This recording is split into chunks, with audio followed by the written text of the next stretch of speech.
विद्यार्थिनी तुमच्या समोर विषय मांडते क्रांतिज्योती सावित्रीबाई फुले. स्वराज्याची राष्ट्रमाता राज्यमाता जिजाऊ. स्त्री शिक्षणाची क्रांतिकारक क्रांतिज्योती सावित्रीबाई फुले. स्त्री शिक्षणासाठी स्त्री हक्कासाठी ज्या प्रत्येक माऊलीने लढा दिला त्या प्रत्येक माऊलीला अरण्य रागी दिला. आदिशक्तीला माझा मानाचा मुद्रा मानाचा मुद्रा.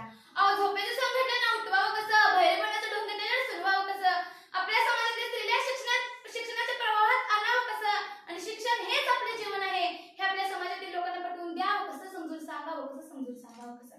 स्त्री शिक्षणाचा पाया रचणारी, स्त्रियांना घडवणारी, स्त्री शिक्षणासाठी उभी राहणारी क्रांतिज्योती सावित्रीबाई फुले. खरं तर क्रांतिज्योती सावित्रीबाई फुले समजून घ्यायचं तर नेमकं काय करायचं? कारण क्रांतिज्योती सावित्रीबाई फुले जन्माला आल्या व त्यांनी महान कार्य केलं. बरं त्यांनी कोणतं महान कार्य केलं? हेच की त्यांनी जगाला शिकवलं व शाळा सुरू केल्या. बोलायला खूप सोपं वाटतं, पण त्यावेळेच्या सामाजिक परिस्थितीचा आढावा घेतला तर सावित्रीबाई फुले कोण होत्या हे समज आपल्याला खूपच सोपं जाईल. ज्या काळी मुलगी जन्माला सुद्धा पाप समजलं जायचं. एवढंच नाही तर मुलगी 4-5 वर्षाची झाली की तिचं लग्न लावून दिलं जायचं, ते सुद्धा 50 वर्षाच्या म्हाताऱ्याशी. ते म्हातारं कधी मला माहित नसायचं. आता एकदा मेला की तिला बांबूशी टाकून नवऱ्याच्या तेवढीसोबत सती दिलं जायचं, अशी प्रथा होती. स्त्रियांना त्यावेळी आपल्याला समजलं जायचं होतं. स्त्रियांना शिक्षणाचा अधिकार का नाकारण्यात आला होता याचं कारण त्यांना माहित होतं की ह्या आपल्या स्त्रिया जर सबला झाल्या तर कर्नाटकात दत्ताबला जिल्ह्याशिवाय राहणार नाही. क्रांतिज्योती सावित्रीबाई फुले म्हणजे स्त्री शिक्षणाची गंगोत्री, भारतातील पहिली महिला शिक्षिका. ज्योतिराव फुले यांनी सावित्रींना समाजाची दशा आणि दिशा समजावून दिली.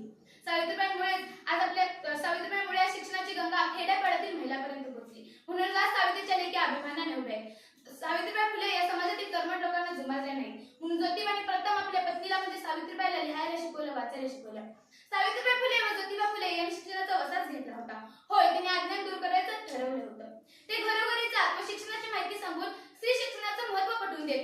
आणि असं करतच 1 जानेवारी 1848 रोजी पुण्यातील बुधवार पेठेत सावित्रीबाई फुले व महात्मा फुले यांनी स्त्रियांसाठी पहिली शाळा काढली आणि स्त्री शिक्षणाची मुहूर्त भेटवली. पण समाजातील कर्मठ लोक जुमानले नाहीत. सावित्रीबाईंना त्रास देतच होते. सावित्रीबाई स्त्रियांना शिकवायला जात असताना त्यांच्या गावचे दगड चिखल फेकून मारत तरी सावित्रीबाई डगमगल्या नाहीत, घाबरल्या नाहीत. त्या आपल्या ध्येयाशी एकनिष्ठ होत्या आणि आपल्या पतीच्या म्हणजे ज्योतिबाच्या साहाय्याने हे कार्य करतच राहिल्या. आणि अवघ्या 4 वर्षात 18 शाळा काढल्या आणि ऐदीपणाला यशासाठी ब्रिटिश सरकार मेजर कँडी यांच्याकडून त्याला सन्मानित करण्यात आलं. सावित्रीबाईंची विद्येविषयी एक सुंदर व्याख्या आहे. त्या म्हणतात, जर तुम्हाला सर्वांगीण गुणांमध्ये वाढ करायची असेल तर कोणता धर्म तुम्हाला बाळगायचा असेल तर काय विद्या धर्म. विद्या देणारा आणि विद्या घेणारा हे दोघांचं एकत्रित करून एक चांगला माणूस बनतो असं त्यांना वाटतं. इथं मी तुम्हाला थोडं स्पष्टीकरण देऊ इच्छिते. विद्या देणारा हा धैर्यशाली आणि विद्या घेणारा हा शक्तिशाली आणि शहाणा बनतो. म्हणूनच तर आज अंतराळवीर म्हणा, पायलट म्हणा, डॉक्टर म्हणा, इंजिनियर म्हणा, एवढंच नाही तर देशाच्या राष्ट्रपती पदापर्यंत आज माझी स्त्री पोहोचलेली आहे आणि पुरुषाच्या खांद्याला प्रत्येक क्षेत्रात काम करताना दिसत आहे. हे फक्त माझ्या सावित्रीबाईमुळेच. एवढं बोलताना मला फक्त एकाच गोष्टीचं दुःख होतं. विचारा का? त्याचं कारण जरी आपली स्त्री पुरुषाच्या खांद्याला प्रत्येक क्षेत्रात काम करत असली तर सुद्धा आज आपल्या देशात स्त्री पण हत्येसारखा विशेष का निर्माण होतं हे जर आपण विचार करायला हवा. या विषयावर मी सावित्रींना एवढंच म्हणू इच्छिते. एक लेक शिकली म्हणजे शिकतील 1000 पिढ्या असं म्हणा सावित्री, तू शिकवलीस का तुझ्या लेकी? एक लेक शिकली म्हणजे शिकतील 1000 पिढ्या असं म्हणा सावित्री, तू शिकवलं तुझ्या लेकी. तुझ्या लेकी इतक्या शिकल्या की त्यांनी त्या गर्भातल्या सावित्री गर्भातच मारल्या. अहो कोण देतो आपला अधिकार हे आपल्याला नाजूक कळे तोडण्याचा? ती तोडताना कळे आपल्याला म्हणते, अगं आई, पुरुषत्वाच्या ओझ्याखाली लपलेलं हे जग उघड्या अश्रूंनी नाही पाहायचं आहे. पुरुषत्वाच्या ओझ्याखाली दबलेलं हे जग उघड्या अश्रूंनी नाही पाहायचं आहे. काळाच्या पडद्या रडू नको गाई, अगं काळाच्या पडद्या रडू नको आई, आता मला जगायचं आहे. अहो कोण अधिकार कोण देतं आपल्याला त्या मुलीला मारण्यासाठी? जर मुलगा म्हणजे वंशाचा दिवा तर तुम्ही मुलगी ही तुमच्या वंशाची पत्नी का नाही होऊ शकत? सांगा ना, का नाही होऊ शकत मुलगी वंशाची पत्नी? तुम्ही म्हणता मुलगीला काय करता येत नाही, मुलगीला काय जमत नाही. जे काय करतो तो मुलगाच करतो. मुलगा आमचा वंशाचा दिवा.